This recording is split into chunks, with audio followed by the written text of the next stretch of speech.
So the last question that I have before I start turning to the audience is really a question for both of you. The movie ends on an upbeat note, but it ends, I guess, roughly about a year from today or so earlier.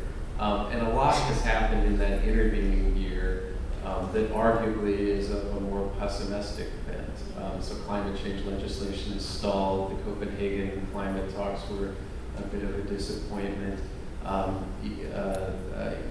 Even Van Jones was fired. I think, wrongly forced out of his White House position. I noticed that he had a slight slip of the tongue when he said in the film that Jimmy Carter asked people to turn their thermometers down instead of thermostats. But in fact, Americans apparently are turning their thermometers down because they no longer believe that climate change is happening at anywhere near the prevalence that they did only a couple of years ago. The latest survey data is very discouraging in that respect. And I guess just very recently, the president has announced expanding offshore oil production as part of a comprehensive energy strategy. But the other pieces of that comprehensive strategy aren't in place and don't know when they will be in place. So, do either of you feel that that upbeat ending is slipping from our grasp? Is this a time of kind of enhanced urgency? Is it different than the last 30 years in which we've had essentially the same policy of denial and delay? Well, I don't think it is. I'm a complete optimist, and what does the Margaret Mead quote? Never underestimate a handful of people, something like that. But I really do think it's in our hands now, especially the youth movement. And I was just in Copenhagen, and a very underreported story there was actually the mayor's convention. And I think I have my numbers right here, but about 86% of the population is going to be urbanized within the next 20 years. So we are going urban as a world. And because of that, the mayors are getting very proactive and are actually, the movement is going to come from the cities, and it's already happening. So basically there's a convention of mayors that have signed on, 100 plus mayors to actually change their cities. And it's taking place. So I think on the federal level, there's going to continue to be stall, but I think the public and the cities are going to be doing things.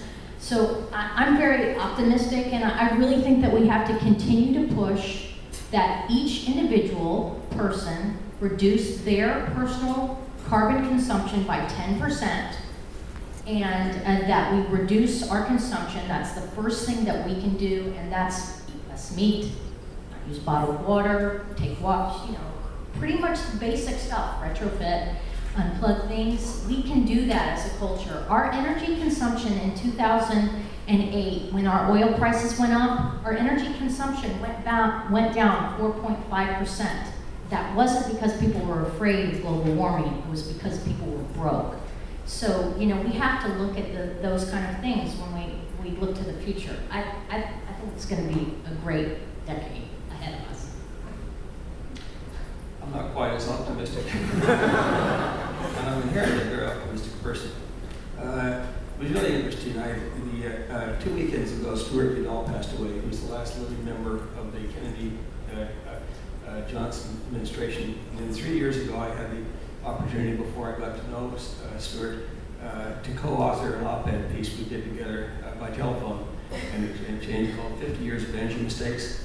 It was the 50th anniversary when he became a congressman, and it was such an interesting experience to share the commonality we had coming from two totally different perspectives. Unfortunately, the fact that he was talking about 25 Congresses and 8 presidents. So this is embedded in our country. I actually think that we're going to have an energy Pearl Harbor before we wake up to how awful this problem is, because the problem, we don't have 20 years to solve it, we have 5. And I think that probably this year we will have an energy Pearl Harbor or 2, and then we'll have a great wake-up call, and then we'll basically watch the world come to grips with the fact that we have a problem. It's not Houston we have a problem, it's the world we have a problem. And then you'll see the greatest outpouring of ingenuity ever. I think until we have a Pearl Harbor, we're probably going to lollygag around and keep convincing ourselves that this isn't real and blaming somebody else. So I guess I sort of hope we do have an energy Pearl Harbor, so we need it. So I'm gonna, I have a question for Matt. So my question is, we spend there's so much money that goes to the depletion allowance every year that's deducted. And yet there's only so much money that goes to incentives. Do you ever see that kind of like changing? Like it seems like we're letting people write things off their taxes, but we're not incentivizing the positive stuff. Well, first of all, I don't think our tax incentives actually work anymore on oil and gas. I think they're kind of I think the independents need them, the majors don't. But I am encouraged by the enormous amount of research funding that the Obama administration actually allowed pouring into some green energy initiatives. I know the University of Maine has been designated the Deepwater Energy Center.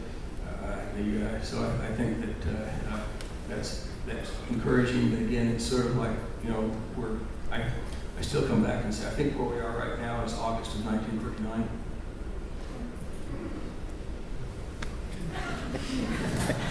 we had a slight period of optimism going.